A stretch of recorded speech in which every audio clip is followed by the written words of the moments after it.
ஆண்டவரும் அருமை இரட்சகருமா இருக்கிற இயேசு கிறிஸ்துவின் ஆச்சரியமான நாமத்தில் தினமும் கர்த்தருடைய சத்தத்தை கேட்டுக்கொண்டிருக்கிற என்னுடைய பிள்ளைகளை வாழ்த்துகிறேன், ஆசீர்வதிக்கிறேன்.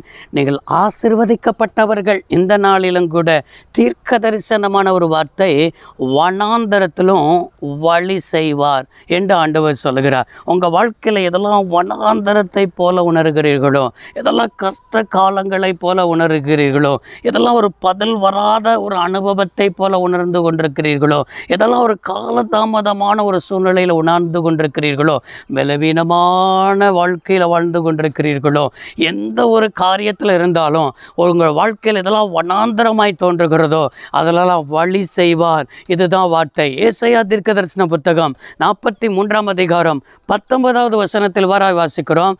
இதோ நான் புதிய காரியத்தை செய்கிறேன், இப்பொழுதே அது தோன்றும், நீங்கள் அதை அறியீர்களா? நான் வனாந்தரத்தில் வழியையும் அவாந்தர வழியிலே ஆறுகளையும் உண்டாக்குவேன் என்று ஆண்டவர் சொல்லுகிறார். எனக்கு அருமையான என்னுடைய பிள்ளைகளே, இந்த வார்த்தை எப்படி ஆரம்பிக்கிறது? ஏசாயா தீர்க்கனை கொண்டு என்ன ஆண்டவர் முன்னுரைக்கிறார்? நான் புதிய காரியத்தை செய்கிறேன். புதிய காரியம் நம்முடைய வாழ்க்கையில் கர்த்தர் செய்யணும்னா நீங்கள் முந்தினவைகளை நினைக்கவும் வேண்டாம், பூர்வமானவைகளை என்ன செய்ய வேண்டாம், சிந்திக்கவும் வேண்டாம்.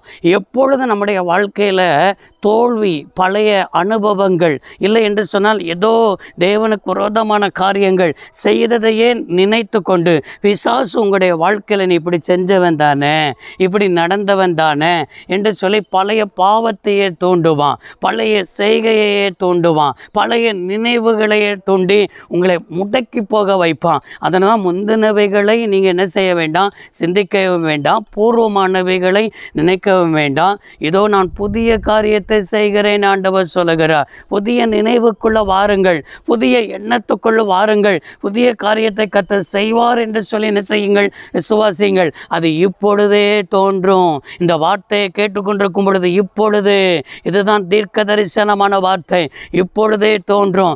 உனக்காக ஒரு புதிய வழிகளை ஆண்டவர் திறக்க அவர் ஆயத்தமாக இருக்கிறார். நீங்கள் அதை அறியீர்களா? நான் வனாந்தரத்திலே வழிகளையும் அவாந்தர வழிகளை ஆறுகளையும் என்ன செய்வேன், உண்டாக்குவேன். வனாந்தரத்தில் எப்பக்கத்திலையும் திரும்பினாலும் எது வழினே தெரியாது. 4 திசையும் ஒன்றாக தான் என்ன செய்யப்படும், காணப்படும். 4 திசையை பார்த்தாலும் எல்லா பக்கத்திலும் ஒரு வழி இருக்கிறதை போல தான் இருக்கும்.